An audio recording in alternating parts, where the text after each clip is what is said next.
Primeira pergunta que está aqui é uma coisa extremamente comum e ela define assim: meu paciente precisa tomar 3 drogas para controlar a pressão. Isso é comum e exige algum cuidado especial? Então eu queria que essa nossa reunião fosse a mais informal possível e gostaria da participação de todos. Mas isso, na realidade, é o comum, não é? As diretrizes, sobretudo a diretriz brasileira, ela estabelece que já aqueles indivíduos que, mesmo tendo a pressão arterial no estágio 1, ainda com níveis não tão elevados de pressão, devem ter a prescrição inicial com uma associação de pelo menos 2 medicamentos, o que se justifica porque, estatisticamente, a gente vê que 2/3 das pessoas não controlarão a pressão arterial quando uma única medicação, a monoterapia, for instituída. Em vários estudos, onde nós temos o perfil dos pacientes tratados, nós vemos também que o uso de 3 classes de medicamentos é extremamente comum. De modo que quem se preocupou com esse aspecto está absolutamente dentro daquilo que se vê na prática clínica diária.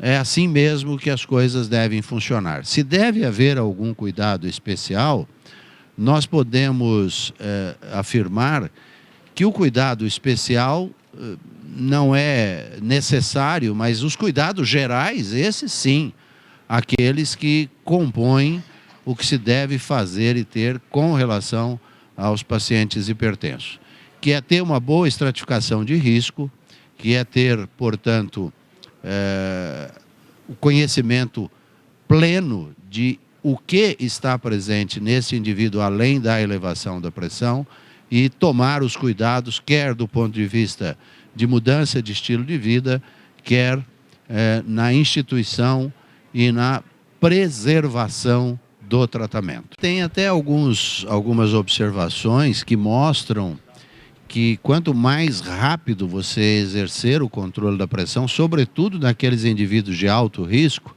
isso foi muito bem estabelecido num estudo chamado VALUE, que é um estudo internacional que nós lá da Faculdade de Medicina de Ribeirão Preto participamos também.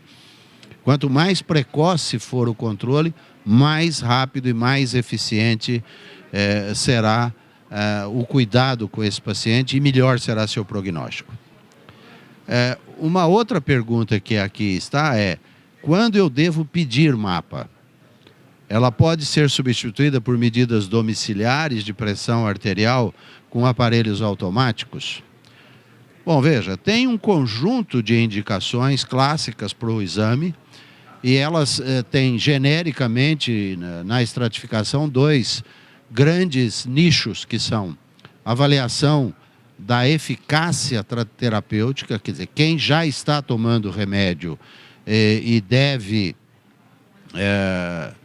ter a avaliação do controle da pressão nas 24 horas, que é de longe superior ao que acontece com as medidas casuais, por várias razões.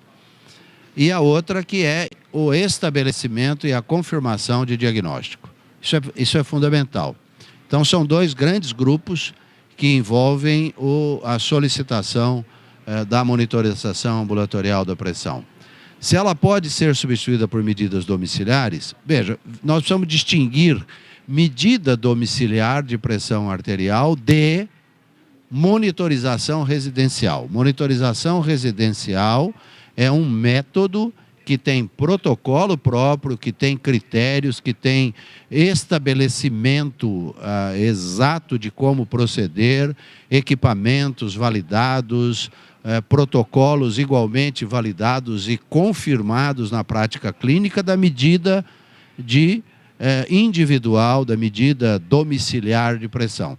Isso não desmerece a medida domiciliar e muito menos a monitorização residencial da pressão arterial, mas é diferente da MAPA. Nós podíamos já de imediato dizer que o grande marcador de diferença entre os métodos está consolidado na obtenção da medida durante o sono. A medida durante o sono é um marcador de comprometimento fisiológico da pressão, de avaliação dos mecanismos que entram no controle, de avaliação do controle simpático, da avaliação dos sistemas paralelos a isso, como o sistema renina-angiotensina-aldosterona, e isto é um determinante que modifica e estabelece prognóstico. Em vários estudos, quando se avalia o que é que representa o maior marcador de risco, foi exatamente a pressão durante o sono, aquele modelo de avaliação que melhor estabelece prognóstico dos indivíduos com hipertensão. Então, isto é um ponto importante. Pico de hipertensão no MAPA é a partir de quanto? Na realidade, pico de hipertensão é um conceito. Não tem um valor, como também não tem para a hipotensão. Nós não podemos estabelecer que a partir de tal valor, acima disso se configura hipertensão. Mas o conceito estabelece o seguinte: você vem com um valor de pressão médio que começa a se elevar. Em geral, nós devemos observar 2 ou 3 elevações sistemáticas, chega a um valor que é muito superior à média anterior e depois isso se controla, volta aos valores de normalidade. Então é relativo para cada paciente. No é específico para cada indivíduo. É assim que funciona. O descenso é outro grande benefício que só a monitorização nos permite oferecer. Ele está fortemente relacionado com o prognóstico. Quanto mais nós tivermos pessoas que não apresentam esse comportamento circadiano, que é desejado, que é esperado, quanto mais inadequado será o prognóstico. E nós estabelecemos hoje um valor que é estabelecido que entre o período de vigília e o período de sono deve haver obrigatoriamente uma redução da pressão de pelo menos 10%. E havendo isso, mas com a carga pressórica elevada à noite? Um descenso noturno de 10%, mas com carga pressórica elevada. O que a gente sabe da carga pressórica é que a carga por si não é um valor que tenha o peso da média. Todos os estudos que relacionam MAPA com mortalidade e prognóstico em todos os níveis relacionam com a média. E o que a gente faz é um descenso absoluto de quanto caiu a pressão em milímetros de mercúrio, mas o referencial é percentual. E mais recentemente já se estabeleceu também que mesmo nos normotensos, quando não há esse descenso, isso representa e repercute como um prognóstico pior. Tem uma outra pergunta que eu acho que do ponto de vista prático é extremamente importante, que é que aparelho automático é mais confiável, de punho ou de braço? E os aparelhos de punho não devem ser sistematicamente usados, por uma razão muito simples. Nós temos aqui o processo de medida da pressão é gerar uma pressão externa que seja igual à pressão intra-arterial e que, por isso, faça a obstrução do fluxo e, a partir daí, você começa a obter os valores de pressão. Quando você faz isso no pulso, você tem 2 ossos que estão diretamente relacionados ao local que você coloca o aparelho. Isso, portanto, tem um dos limitantes. Somente agora, mais recentemente, um aparelho de pulso foi submetido à validação. Mas, de um modo geral, nós não devemos indicar os de pulso, mas sim os de braço para a medida domiciliar. E aí sim os automáticos, porque se não houver uma expertise de quem vai medir a pressão, conhecimento, ausculta adequada, isso não vai ser um valor confiável. Aqui tem uma pergunta interessante, que é: um pico hipertensivo pode causar cefaleia ou o contrário é mais provável? Como saber qual foi a ordem dos fatores? Bom, toda dor gera estimulação simpática, gera ansiedade, gera desconforto e isso eleva a pressão. Essa correlação que se estabeleceu entre pressão aumentada e cefaleia, ela é falsa e ela só vai acontecer como sintomas em geral na hipertensão quando já tiver uma fase muito avançada e quando já houver lesão de órgão-alvo. Em geral, a hipertensão permanece como uma doença assintomática. A cefaleia não é diferente das demais manifestações dolorosas que elevam a pressão. E o que costuma acontecer e que alimenta esta informação, que é às vezes até gerada pelos próprios médicos, é o fato de que tem cefaleia, mede a pressão está alta e atribui-se à cefaleia a elevação da pressão, o que não é verdadeiro, mas inverteu-se aquilo que é causa daquilo que é efeito nessa situação em particular. Mais do que isso, muitas vezes a cefaleia continua e o indivíduo mede a pressão e pela ansiedade de ter obtido uma primeira medida elevada, volta a medir e ela é maior. E aí cria um ciclo que cada vez essa pressão é maior e cada vez mais se tem razão falsamente atribuível ao seu determinante causal. Eu acho que a gente pode pensar em várias coisas. A apneia do sono é uma coisa que, como o sono é interrompido periodicamente, e quanto mais ele for interrompido, mais estimulação simpática você tem e pode ter pressões maiores durante a noite. Outros mecanismos, a desautonomia do diabético é uma outra causa para isso. Os indivíduos têm a pressão de pé e, portanto, o modo como eles ficam durante quase todo o dia é menor e ao deitar-se essa pressão é elevada. Picos isolados de pressão podem estar relacionados a sonhos também, que mudam o padrão do sono. Você sonha na fase REM do sono e aí nessa fase você pode ter estimulação simpática importante e elevação da pressão. E tem um outro padrão que a MAPA define, que a gente só conheceu depois que monitorou a pressão por 24 horas, que é a elevação sustentada da pressão à noite, que é chamada hipertensão noturna, que a gente não sabia e via muitos pacientes em consultório com pressão sempre sistematicamente normal, mas que quando ia avaliar isto durante a noite, justificava, por exemplo, lesão de órgão-alvo em quem tinha pressão normal, porque à noite ela se mantinha alterada. Aliás, tem uma pergunta aqui que é muito ligada a isso que você está falando, que é quando pedir polissonografia para os pacientes hipertensos. Todos nós sabemos da relação de qualidade de sono com hipertensão. E quando se analisa qualidade de sono, a síndrome da apneia obstrutiva do sono é a característica que mais se correlaciona com essas alterações da pressão arterial.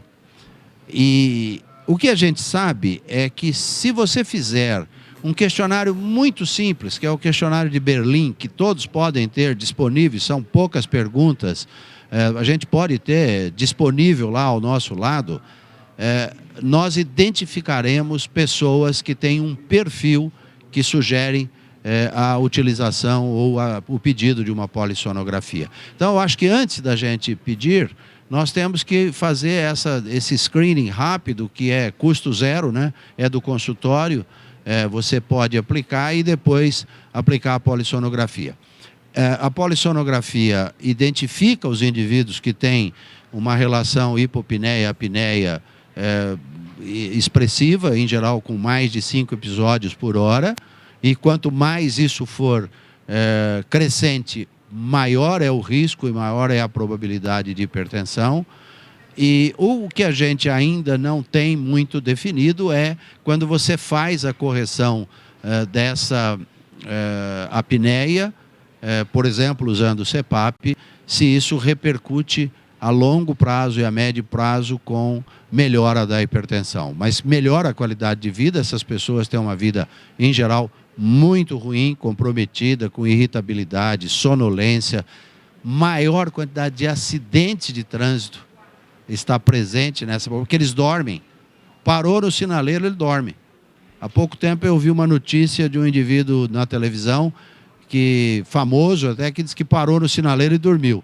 Quer dizer, é claro que tem várias coisas, ele pode ter passado a noite inteira acordado e ficou lá 1 minuto, 2 e dormiu, mas ele pode ter apneia do sono. E uma última pergunta é como tratar hipertensão em mulheres em idade fértil?